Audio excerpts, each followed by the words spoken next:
पुस महिनामा चिसो पानीमा राखेको अचार चाहिँ कसले खानुभएको छ साथीहरू कमेन्ट गर्नुहोला। आज हाम्रो घरमा पनि पुस महिनाको अचार बनाउँदै थियौँ। हाम्रो घरमा अरू अचार त त्यति खाइदिनुहुन्न, तर पनि एकचोटि ट्राई गरौँ, सबले भनेको सुनेर मिठो होला सायद जस्तो लागेर ट्राई गर्दै थियौँ। गाजर, मुला, काउली अनि केराउको गेडा, डल्ले खुर्सानीको राखेको थियौँ हामीले चाहिँ। कस्तो हुन्छ हेरौँ है, फर्स्ट टाइम हो मेरो चाहिँ, हामीले चाहिँ फर्स्ट टाइम नै गराउँदै थियौँ।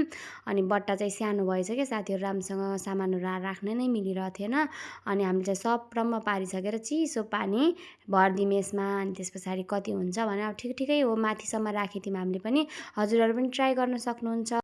कस्तो कस्तो मिठो लाग्छ त्यही त्यही तरकारीको राख्नु होला हजुरहरूले पनि।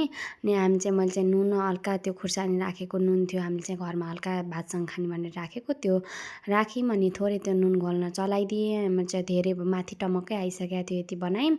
कस्तो लाग्छ अनि मिठो लाग्यो भने म हजुरहरूलाई सेयर गर्नेछु। हजुरहरूले पनि ट्राई गरेर खान सक्नुहुन्छ। यसलाई चाहिँ घाममा राख्ने साथीहरू।